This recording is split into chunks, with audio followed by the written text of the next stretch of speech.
Hey YouTube, my name is Haxio, and I'm just going to dive deeper into the $1 million lie. So this will just be covering, most importantly, the distant dream of becoming a millionaire. Okay, so over the years, there's been a lot of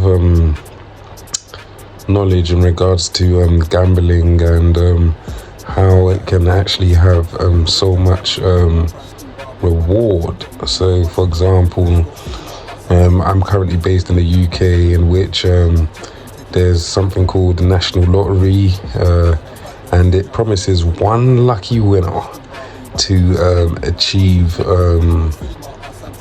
financial freedom. And alongside this, not only does it offer that, it also offers how you get paid out as well. So you can actually, in the event you do win, get a full payout and get taxed on it heavily, or you can spend the rest of your living days receiving a monthly allowance of your winnings to prevent you from gambling more and trying to acquire more funding. So yeah, so I've gone ahead and done the courtesy for us to actually assess the chances of winning the National Lottery, and there's a particular game which does offer so much. I believe the last jackpot was possibly around in the tens of millions, and it's called the Euro Millions. I'm not too sure if any of you have heard about it, but it basically pulls money from the whole of Europe into one massive jackpot and promises, if you receive the 5 lucky numbers, which the odds are just beyond measure, that you win the jackpot. But what are the odds of achieving such a figure? Like, guys, if you have a look at the statistics, it is absolutely bizarre. It is like mate, I doubt it. I doubt anybody's ever won it, to say the least, mate. Like, I feel like it's actually just a fucking Ponzi scheme. So the odds are 139 million. 1 in 139 million. My goodness. Like, to say the least, like, imagine in America, mate. Like, what's the odds then? Like, my God.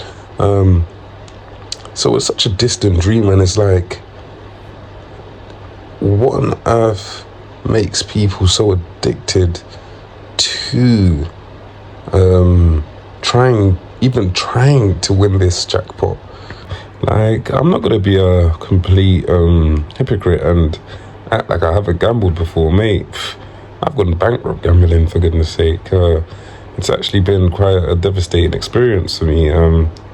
You know, you win a little something, then you end up putting it all back and more, trying to achieve that same feeling, trying to achieve that same adrenaline rush, as they call it, and as a whole, it's just repulsive, you know, because rather than being grateful for what you actually have, you end up just spending it all on fighting for more, which in turn ends up in you losing everything.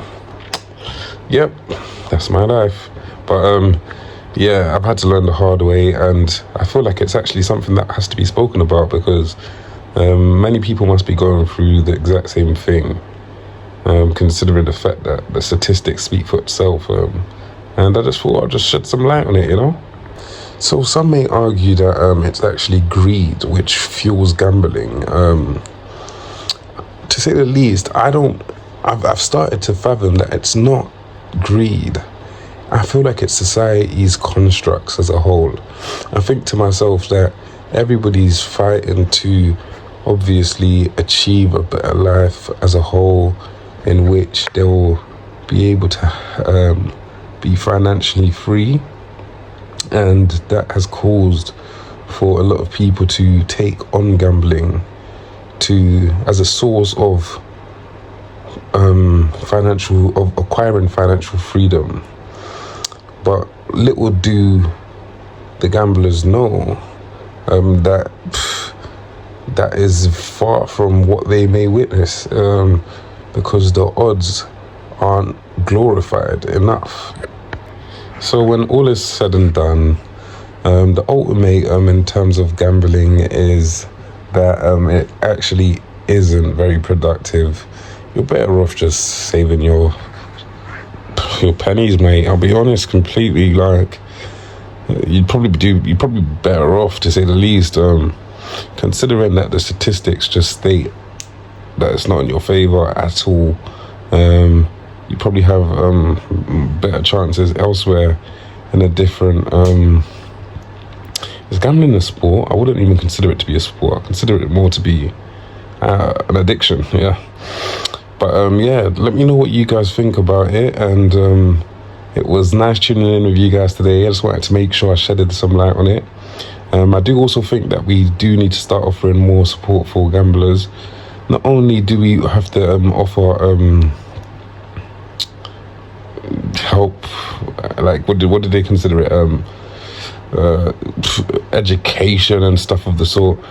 Genuine a charity or something of the sort to actually support gamblers that are going through this illness, because it's worse than drugs. It's worse than it's actually one of the worst addictions to actually have, and because it's done at your own free will, a lot of people do believe that it's the gambler's fault, when the ultimatum is the people that are constructing these gambling entities are luring in victims based purely on the urge of financial freedom and the dream that is it considered the American dream, to say the least. So they sell it and they actually just exploit it. And to say the least, I actually think it's the gambling entities that do have to offer this support, rather than any other government-based entity, to say the least. But yeah, guys, have a fantastic week or whatever you're doing, and stay tuned for more episodes. And alongside that, drop any comments as to what you would like me to talk about next. Hikers, peace and love. Goodbye.